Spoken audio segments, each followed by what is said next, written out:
CSN study में आप सभी का स्वागत है। तो कैसे हैं आप लोग? आशा करते हैं कि अच्छा होंगे। तो आज के वीडियो में हम लोग क्लास 12 की इकोनॉमिक्स, ठीक है, क्लास 12 की इकोनॉमिक्स के जो दीर्घ उत्तरीय प्रश्न उत्तर है, ठीक है, जो दीर्घ उत्तरीय प्रश्न उत्तर है जो 5 नंबर वाला है, ठीक है, 5 अंक वाला है, उसके इम्पोर्टेंट 10 क्वेश्चन करेंगे, ठीक है, इम्पोर्टेंट 10 क्वेश्चन इस वीडियो में करेंगे हम लोग, ठीक है। इससे पहले जो आप लोगों का माइक्रो इकोनॉमिक्स है, माइक्रो इकोनॉमिक्स से करीब आप लोगों का 40 इंपॉर्टेंट लघुत्तरीय प्रश्नोत्तर हम लोग कर चुके हैं और मैक्रो इकोनॉमिक्स यानी समष्टि अर्थशास्त्र के कुल मिलाकर 50 इंपॉर्टेंट लघुत्तरीय प्रश्नोत्तर कर चुके हैं। यानी हम लोग 2 वीडियो में 90 इंपॉर्टेंट दीर्घोत्तरीय प्रश्नोत्तर कर चुके हैं, ठीक है। अगर वो वाला वीडियो आप लोग नहीं देखे तो जाकर देख लीजिएगा, ठीक है। तो चलिए आज के वीडियो शुरू करते हैं जो कि दीर्घ उत्तरीय प्रश्न एवं उत्तर है। एक एक प्रश्न को समझते हैं और देखते हैं। जैसे कि पहला प्रश्न 1 नंबर है। 1 नंबर प्रश्न क्या है कि राष्ट्रीय आय क्या है? राष्ट्रीय आय की गणना की किसी एक विधि को समझाइए, ठीक है। तो राष्ट्रीय आय किसको कहेंगे? राष्ट्रीय आय उसको कहेंगे जो देश के अंदर, ठीक है, जो भी जिस भी तरह से किसी भी वस्तु का मौद्रिक मूल्य है, सभी मौद्रिक मूल्यों के योग को क्या कहेंगे? राष्ट्रीय आय। तो राष्ट्रीय आय से तात्पर्य किसी भी देश के द्वारा एक वित्तीय वर्ष में वस्तु और सेवाओं के मौद्रिक मूल्यों को राष्ट्रीय आय कहते हैं। उसको क्या कहते हैं? राष्ट्रीय आय। अब करेंगे राष्ट्रीय आय की गणना, ठीक है। इसकी गणना कैसे करेंगे? राष्ट्रीय आय की गणना के लिए हम लोग कौन विधि लेते हैं? या फिर उत्पादन विधि को लेते हैं, ठीक है। राष्ट्रीय आय की गणना उत्पादन विधि के द्वारा 3 विधि से किया जाता है, उत्पादन विधि, आय विधि एवं व्यय विधि, लेकिन सबसे अच्छा लगता है उत्पादन विधि, इसलिए उत्पादन विधि को ही लेते हैं, ठीक है। तो राष्ट्रीय आय की गणना उत्पादन विधि के द्वारा। उत्पादन विधि क्या होता है? राष्ट्रीय आय की गणना करने के लिए उत्पादन विधि के अंतर्गत उत्पादन के तीनों विधि जैसे कि प्राथमिक क्षेत्र, द्वितीयक क्षेत्र तथा तृतीयक क्षेत्र को शामिल किया जाता है, ठीक है।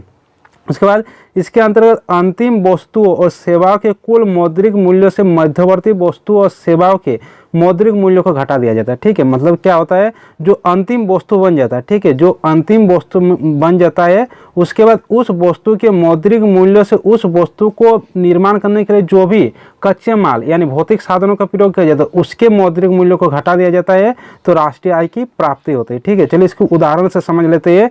जैसे कि यहाँ पर है, उदाहरण के लिए एक ट्रैक्टर का निर्माण लोहा से किया जा रहा है, इस्पात से किया जा रहा है और इंजन से किया जा रहा है, ठीक है। इसमें देखिए, जिसमें लोहा का मूल्य जो कि मतलब मिट्टी के अंदर मिल रहा है, तो इसका मूल्य मान लेते हैं कि 0 रुपया है। इस्पात का मूल्य 1 लाख रुपया है। इंजन का मूल्य मान लेते हैं कि 5 लाख रुपये है। और अंतिम वस्तु जो कि ट्रैक्टर बन रहा है, ट्रैक्टर का मूल्य है 10 लाख रुपये, ठीक है। तो यहाँ पर देखिए कुल मौद्रिक मूल्य कितना हो जाएगा? कुल मौद्रिक मूल्य सभी को जोड़ दीजिए। यहाँ पर 0 तो 0 +1 तो +1 +5 तो +5 +10, तो सभी को जोड़ेंगे तो कितना होगा? 16 लाख रुपये, ठीक है, 16 लाख रुपये होगा। मध्यवर्ती वस्तु क्या है? जैसे लोहा यानी 0 रुपये तो 0 जोड़ दिए। इस्पात मध्यवर्ती वस्तु है तो +1, इंजन मध्यवर्ती वस्तु है तो +5, सभी को जोड़ेंगे 0 +1 +5 कितना होगा? 6 लाख रुपये। अब निकालेंगे राष्ट्रीय हो तो राष्ट्रीय क्या होता है? कुल मौद्रिक आय। तो कुल मौद्रिक आय कितना है? 16 लाख रुपये, तो 16 माइनस मध्यवर्ती वस्तुओं का कुल मूल्य तो कितना है? 6, तो 16 - 6 10 लाख रुपये, यानी राष्ट्रीय आय हो जाएगा 10 लाख रुपये, ठीक है। तो ये हुआ राष्ट्रीय आय। अब अगला प्रश्न देख लेते हैं। अब अगला प्रश्न यहाँ पर है, अगला प्रश्न है कि निजी आय क्या है, ठीक है। निजी आय किसको कहेंगे? निजी क्षेत्रों के लोगों से जिस भी स्रोत से आय प्राप्त होता है, सभी आय को कहेंगे निजी आय। तो निजी आय क्या है? निजी आय से अभिप्राय उस आय से होता है जो निजी क्षेत्रों के लोगों से किसी भी स्रोत से प्राप्त होता है। इसके अंतर्गत निजी क्षेत्रों को मिलने वाले सभी आय भुगतान, जैसे किस तरह का? जैसे वेतन जहाँ से मिलता है, मजदूरी, किराया, ब्याज, लाभ, मिश्रित आय आदि सभी को जोड़ दिया जाता है। तथा साथ ही साथ गैर आय भुगतान जैसे सभी प्रकार के हस्तांतरण भुगतान आते हैं।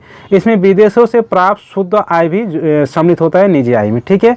अब अगला प्रश्न देखते हैं। अगला प्रश्न 3 नंबर है। 3 नंबर है कि वस्तु विनिमय प्रणाली क्या है? वस्तु विनिमय प्रणाली का एक दोष का वर्णन करें। तो वस्तु विनिमय की प्रणाली किसको कहेंगे? कि वस्तुओं का अदला बदली, ठीक है, 2 व्यक्तियों के बीच या 2 या 2 से अधिक वस्तुओं के बीच आपस में वस्तुओं का अदला बदली को क्या कहते हैं? वस्तु विनिमय प्रणाली।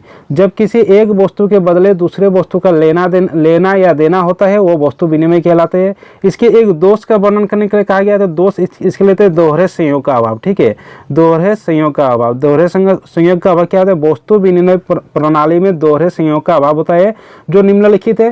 वस्तु विनिमय प्रणाली के अंतर्गत कि विनिमय केवल उचित समय संभव हो सकता है जबकि व्यक्तियों के पास एक दूसरे की आवश्यकता कोई वस्तु हो और साथ ही आपस में वो एक दूसरे से बदलने के तैयार हो, परंतु ऐसा संयोग सदैव संभव नहीं है, ठीक है। जैसे 2 व्यक्ति है, मान लेते हैं पहला व्यक्ति है दूसरा व्यक्ति, पहला व्यक्ति के पास मान लेते हैं कि चावल है और दूसरे व्यक्ति के पास यानी कपड़ा है, ठीक है। तो पहले व्यक्ति के पास तो चावल तो मौजूद है लेकिन इसको कपड़ा की ज़रूरत है, तो पहला व्यक्ति को ढूंढना पड़ेगा।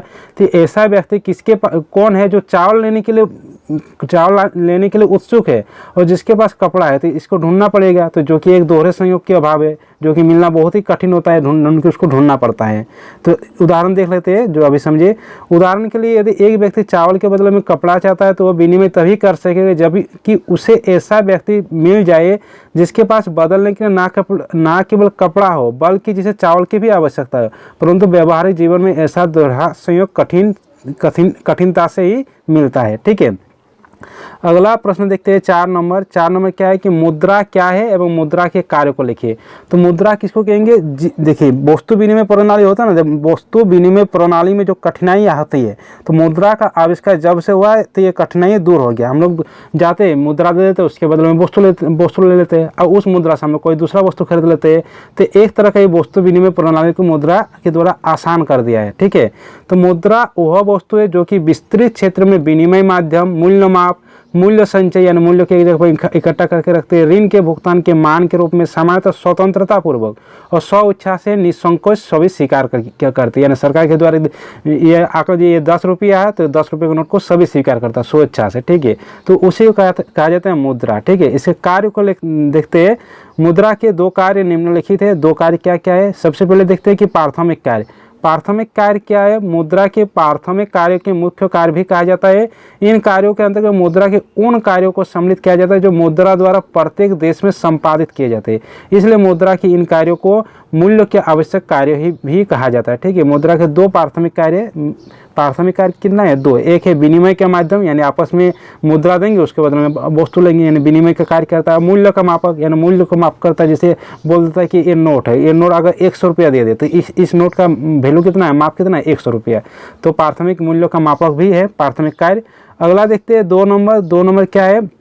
गौण या सहायक कार्य। जो प्राथमिक कार्यों को सहायता करते हैं उसको कहते हैं गौण या सहायक कार्य।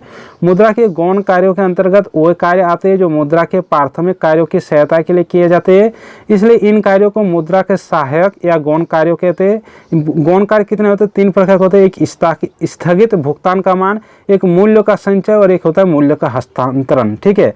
अगला देखते हैं यहाँ पर 5 नंबर प्रश्न क्या है कि मुद्रा क्या है, इनके विभिन्न घटकों को, मुद्रा पूर्ति क्या है, ठीक है। मुद्रा पूर्ति क्या है, इनके विभिन्न घटकों का उल्लेख करें। तो मुद्रा पूर्ति क्या है? किसी भी अर्थव्यवस्था में विनिमय के साधन के लिए जो भी मुद्रा प्रयोग में लाई जाती है, ठीक है। विनिमय के साधन के रूप में जो मुद्रा प्रयोग में लाई जाती है, उपयोग में लाई जाती है, उसका सकल आकलन ही मुद्रा की आपूर्ति कहलाती है, ठीक है। इसके संगठक को दे लेते हैं। बहुत सारे संगठक होते हैं, 4 से 5 संगठक होते हैं।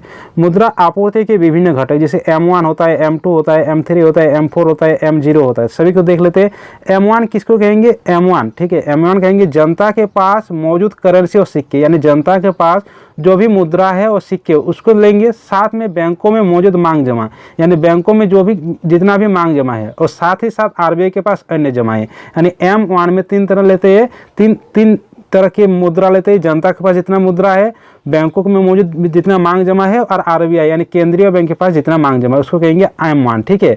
और ऑब्जेक्टिव में आप लोगों को पूछ सकता है कि सबसे अधिक तरल मुद्रा कौन है? तो सबसे अधिक तरल मुद्रा M1 ही होता है, ठीक है।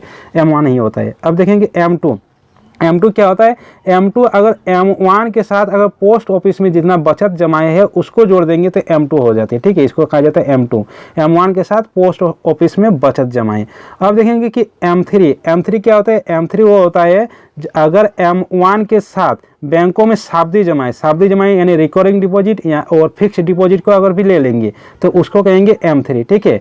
अब देखेंगे M4 क्या होता है? M4 होता है अगर M3 के साथ पोस्ट ऑफिस की सावधि जमा को ले लेंगे तो वो होता है M4, ठीक है। ये होता है M4। अब एक होता है M0 या M0 भी बोल सकते हैं। M0 क्या होता है कि विदेशी मुद्रा भंडार, यानी विदेश से जितना मुद्रा प्राप्त होती है उसके साथ साथ RBI के पास जो अधिशेष मुद्रा है उसके पास साथ साथ जनता के पास जो नगद राशि और बैंक के पास जो नगद राशि है सभी को जोड़ देंगे तो M0 की प्राप्ति हो जाती है। यानी 4 चीज़ होती है: विदेशी मुद्रा भंडार, RBI के पास अधिशेष मुद्रा, जनता के पास नगद राशि और बैंकों के पास नगद राशि, ठीक है। अगला प्रश्न देखते हैं 6 नंबर प्रश्न है कि मुद्रा के महत्व को समझे। मुद्रा का महत्व क्या है? तो बहुत सारा महत्व है। मुद्रा के महत्व निम्नलिखित है, जैसे कि पहला कि वस्तु विनिमय की कठिनाइयों को दूर करना। जैसे कि वस्तु विनिमय, जैसे पहला व्यक्ति, जैसे देखिए उदाहरण में ये व्यक्ति को ढूंढना पड़ता था कि वो व्यक्ति कहाँ मिलेगा जो ये वस्तु लेने के लिए तैयार रहेगा और उसके पास वो वस्तु मौजूद रहेगी। तो इस व्यक्ति, पहला व्यक्ति को ढूंढना पड़ेगा ना। तो ये वस्तु विनिमय की कठिनाइयों को मुद्रा प्रणाली के द्वारा दूर किया।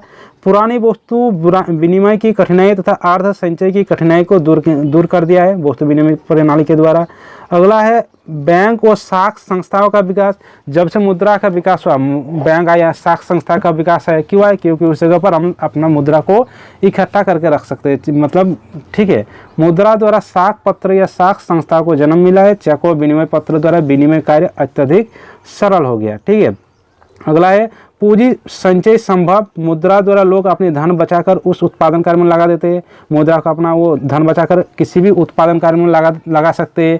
इस प्रकार पूंजी का भी निर्माण होता है। ठीक है। अगला है 4 नंबर कि पूंजी की गतिशीलता बनाना। मुद्रा पूंजी को गतिशील बनाती है। इसे एक स्थान से दूसरे स्थान तक सरलता से भेजी जा सकती है। ठीक है। अगर किसी वस्तु को एक स्थान से दूसरे जगह पर ले जाएंगे तो बहुत सारा कठिनाई होगा। एक तो इसका वजन बहुत ज़्यादा होगा, आने जाने का भाड़ा लगेगा। और मुद्रा जो कि बहुत आसान है, एक स्थान से दूसरे स्थान तक आसानी से इसको भेजा जा सकता है। ठीक है। इसलिए इसमें पूंजी को गतिशीलता बनाए रखता है। हालांकि वितरण के क्षेत्र में मुद्रा का महत्व, वितरण के क्षेत्र में भी मुद्रा का अत्यधिक महत्व है। बड़े पैमाने के उत्पादन में लोग संयुक्त रूप से कार्य करते हैं। उन सभी को उनके कार्यों को पुरस्कार मुद्रा में ही दिया जाता है। ठीक है। ये था मुद्रा का महत्व। अब अगला देखते हैं कि 7 नंबर की केंद्रीय बैंक तथा व्यापारिक बैंक में क्या अंतर है। ठीक है। दोनों में क्या अंतर है? तो देखिए यहाँ पर इस तरह का आप लोग लिखिएगा। एक साइड केंद्रीय बैंक लिखिएगा और एक साइड व्यापारिक बैंक लिखिएगा। ठीक है। एक साइड व्यापारिक बैंक लिखिएगा। ठीक है। यहाँ पे केंद्रीय बैंक पहला नंबर दीजिएगा, यहाँ पे व्यापारिक बैंक का पहला नंबर दीजिएगा, यहाँ पे केंद्रीय बैंक का दूसरा दीजिएगा, व्यापारिक बैंक का दूसरा पॉइंट दीजिएगा। ठीक है। यहाँ पर हम विस्तार से अलग अलग तरीके से इसको बता दी, लेकिन आप लोग उस तरह से लिखिएगा। ठीक है। जैसे कि अब केंद्रीय बैंक है, तो केंद्रीय बैंक क्या है? देश का सर्वोच्च बैंक होता है। ये अन्य सभी बैंकों पर नियंत्रण करता है। जो भी वाणिज्यिक बैंक होता है उसको नियंत्रण करता है केंद्रीय बैंक। अगला कि केंद्रीय बैंक का प्रमुख उद्देश्य राष्ट्र हित में बैंकिंग प्रणाली का संचालन करना है। इसका उद्देश्य लाभ कमाना नहीं होता है। ठीक है। इसका उद्देश्य लाभ कमाना नहीं होता है। अगला है कि केंद्रीय बैंक पर सरकार का स्वामित्व होता है। केंद्रीय बैंक पर सरकार का अधिकार होता है। अगला, केंद्रीय बैंक विशेष दशाओं के अतिरिक्त अन्य दशाओं में जनसाधारण के साथ व्यवसाय नहीं कर सकता। केंद्रीय बैंक व्यवसाय नहीं कर सकता, लेकिन वाणिज्यिक बैंक करता है। अगला है केंद्रीय बैंक सरकार के बैंकों के रूप में सरकार की ओर से लेन देन का कार्य भी करते हैं। ठीक है। ये हो गया केंद्रीय बैंक। अब यहाँ पे देखिए व्यापारिक बैंक। व्यापारिक बैंक यानी कॉमर्शियल बैंक क्या है? ये संपूर्ण बैंकिंग प्रणाली का एक अंग होता है और केंद्रीय बैंक के नियंत्रण में कार्य करते हैं। ठीक है। जो व्यापारिक बैंक होता है, जो व्यापारिक मतलब ये केंद्रीय बैंक आरबीआई के नियंत्रण में कार्य करता है। आरबीआई के द्वारा दिशा निर्देश दिया जाता है, उसके दिशा निर्देश में ही व्यापारिक बैंक कार्य करता है। ठीक है। अगला है व्यापारिक बैंक मुख्य एवं प्राथमिक उद्देश्य लाभ कमाना होता है। व्यापारिक बैंक का उद्देश्य क्या होता है? लाभ कमाना होता है, लेकिन केंद्रीय बैंक का उद्देश्य लाभ कमाना नहीं होता है। देश में अनेक व्यापारिक बैंक होते हैं। देश में व्यापारिक बैंक अनेक होते हैं, लेकिन देश में केंद्रीय बैंक एक ही होता है। जैसे भारत का केंद्रीय बैंक क्या? RBI, reserve bank of India. और व्यापारिक बैंक बहुत सारे होते हैं, जैसे एसबीआई हो गया, पीएनबी हो गया, ये सब क्या है? व्यापारिक बैंक। अगला है व्यापारिक बैंक के स्वामित्व सरकारी एवं गैर सरकारी भी हो सकते हैं और व्यापारिक बैंक जनता का बैंकर होता है। ठीक है। जनता का बैंकर होता है। ये हो गया केंद्रीय बैंक एवं व्यापारिक बैंक में अंतर। अब अगला प्रश्न यहाँ पर 8 नंबर देखते हैं। 8 नंबर प्रश्न क्या है कि केंद्रीय बैंक क्या है एवं केंद्रीय बैंक के कार्य को लिखिए। तो केंद्रीय बैंक अभी देखिए, केंद्रीय बैंक क्या होता है? RBI, reserve bank of India, जो देश का सर्वोच्च बैंक होता है, जो सभी बैंकों को क्या करता है? नियंत्रण करता है, कंट्रोल करता है। किसी देश का केंद्रीय बैंक उस देश की सर्वोच्च संस्था होती है जो देश के मौद्रिक एवं बैंकिंग ढांचे के केंद्र बिंदु के रूप में कार्य करते हैं। इसे कार्यों को भी लिखने के लिए कहा गया है। तो केंद्रीय बैंक के कार्य निम्नलिखित है। जैसे कि पहला कार्य कि नोट निर्गमन का अधिकार या नोट छापने का अधिकार केवल और केवल आरबीआई को ही है, केंद्रीय बैंक को ही है। तो वर्तमान समय में संसार के प्रत्येक देश में नोट छापने का एक अधिकार केवल केंद्रीय बैंक को ही प्राप्त होता है और केंद्रीय बैंक द्वारा जारी किए गए नोट सारे देश में असीमित विधि ग्रहण के रूप में घोषित होते हैं। ठीक है। अगला है 2 नंबर की सरकार का बैंकर एजेंट एवं वित्तीय परामर्शदाता यानी सुझाव कौन देते हैं? आरबीआई, केंद्रीय बैंक देता है। ठीक है। तो व्यापारियों और सामान्य व्यक्तियों की भांति सरकार को भी सेवाओं की आवश्यकता पड़ती है। केंद्रीय बैंक सरकार के बैंक के रूप में सभी कार्य करते हैं जो एक व्यापारिक बैंक अपने ग्राहकों के लिए करते हैं। ठीक है। अगला है 3 नंबर कि बैंकों का बैंक। केंद्रीय बैंकों का बैंक होता है। केंद्रीय बैंक देश के अन्य बैंकों के लिए बैंकों का कार्य करता है।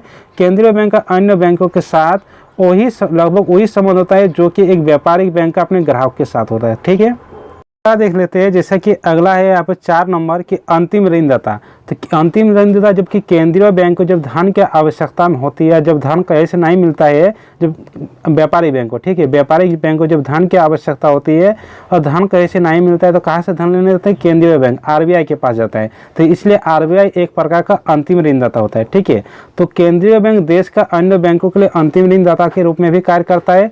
जब किसी व्यापारिक बैंकों को वित्तीय संकट के दौरान कहीं से भी ऋण प्राप्त नहीं हो पाता तो केंद्रीय बैंक से अंतिम सहारों के रूप में ऋण मांग कर सकता है। ठीक है, अब अगला प्रश्न यहाँ पर 9 नंबर देखते हैं। 9 नंबर प्रश्न क्या है कि खुले बाजार की क्रियाएं क्या है, यह बाजार में साख को कैसे प्रभावित करते हैं। ठीक है, तो खुले बाजार की क्रियाएं क्या होती है? खुली बाजार प्रक्रिया में केंद्रीय बैंक बाजार में जो भी प्रतिभूति होती है उसका खरीद या विक्रय करता है, क्रय या विक्रय करता है। ठीक है, तो खुले बाजार की क्रियाएं ये होती है। तो खुले बाजार की क्रियाओं के अंतर्गत केंद्रीय बैंक बाजार में प्रतिभूतियों का क्रय विक्रय करता है, जिससे मुद्रा बाजार में तत्काल मुद्रा की मात्रा प्रभावित होती है। ठीक है, किस तरह का साख को नियंत्रण करते हैं, अब इसको देख लेते हैं। खुले बाजार की प्रक्रिया द्वारा बाजार में साख नियंत्रण का प्रभाव। ठीक है, जब केंद्रीय बैंक प्रतिभूतियों को बेचता है तो मुद्रा बाजार में मुद्रा की मात्रा कम होने लगती है। ठीक है, केंद्रीय बैंक के द्वारा जब व्यापारिक बैंक को प्रतिभूतियां बेचती है तो केंद्रीय बैंक उसके बदले में क्या लेते हैं? पैसा लेती है। तो व्यापारिक बैंक के पास पैसा रुपया घट जाती है, जिससे कि बाजार में भी मुद्रा की मात्रा कम होने लगती है। ठीक है, इसके विपरीत जब बाजार में केंद्रीय बैंक प्रतिभूतियां को खरीद लेता है, जब केंद्रीय बैंक के द्वारा प्रतिभूतियां खरीद लेते हैं तो उसके बदले में केंद्रीय बैंक व्यापारिक बैंक को क्या देते हैं? रुपया देते हैं। तो जिससे कि व्यापारिक बैंक के पास रुपया आ जाती है, व्यापारिक बैंक के पास जब रुपया आ जाती है तो वो अधिक से अधिक मात्रा में लोन दे सकता है, जिससे कि बाजार में मुद्रा की मात्रा बढ़ जाती है। ठीक है, तो बाजार में मुद्रा की मात्रा बढ़ जाती है। ठीक है, अगला प्रश्न देखते हैं 10 नंबर प्रश्न क्या है कि सामूहिक मांग क्या है एवं इसके संघटकों को समझाइए। सामूहिक मांग यानी एग्रीगेट डिमांड। ठीक है, यानी टोटल डिमांड, कुल मांग को कहेंगे सामूहिक मांग। तो सामूहिक मांग क्या है? सामूहिक मांग उस कुल व्यय को बताती है जिससे एक देश के निवासी आय के दिए हुए स्तर पर वस्तुओं और सेवाओं को खरीदने के लिए खर्च करने को तैयार रहता है, उसको कहेंगे एग्रीगेट डिमांड, सामूहिक मांग। ठीक है, इसके संघटक को देखेंगे तो इसके संघटक को 2 तरीके से देख सकते हैं, एक बंद अर्थव्यवस्था के अंतर्गत और एक खुली अर्थव्यवस्था के अंतर्गत। ठीक है, तो सामूहिक मांग के संघटक बंद अर्थव्यवस्था में उपभोग और निवेश को लेते हैं। ठीक है, बंद अर्थव्यवस्था में सामूहिक मांग बराबर उपभोग प्लस निवेश होता है। सामूहिक मांग यानी एग्रीगेट डिमांड यानी एडी बराबर उपभोग यानी कंजप्शन प्लस निवेश यानी इन्वेस्ट। ठीक है, यानी सामूहिक मांग बराबर उपभोग प्लस निवेश यानी एडी बराबर सी प्लस आई। ठीक है, ये हुआ बंद अर्थव्यवस्था में। अगर खुली अर्थव्यवस्था लेंगे, जैसे खुली अर्थव्यवस्था, तो खुली अर्थव्यवस्था में क्या होता है? बंद अर्थव्यवस्था में वस्तुओं का आयात और निर्यात नहीं होता है, लेकिन खुली अर्थव्यवस्था में वस्तुओं का आयात और निर्यात होता है, इसलिए खुली अर्थव्यवस्था में निर्यात और आयातों को भी लेते हैं। तो खुली अर्थव्यवस्था में सामूहिक मांग बराबर होता है उपभोग प्लस निवेश प्लस निर्यात माइनस आयात। ठीक है, सामूहिक मांग यानी एग्रीगेट डिमांड यानी एडी बराबर उपभोग यानी कंजप्शन यानी सी, निवेश यानी इन्वेस्टमेंट यानी आई, निर्यात यानी एक्स माइनस एम। ठीक है, इसलिए सामूहिक मांग को दर्शाया जाता है एडी बराबर सी प्लस आई प्लस एक्स माइनस एम। ठीक है, ये हुआ सामूहिक मांग और सामूहिक मांग के संघटक। ठीक है, तो 10 का 10 सॉल्यूशन इस वीडियो में हो गया। ठीक है, तो चलिए सभी दोस्तों के साथ इस वीडियो को शेयर कर दीजिए, वीडियो को लाइक कर दीजिए, इस चैनल में कोई नए तो चैनल को सब्सक्राइब कर दीजिए, साथ में बेल आइकन को प्रेस कर दीजिए। चलिए मिलते हैं अगले वीडियो के साथ।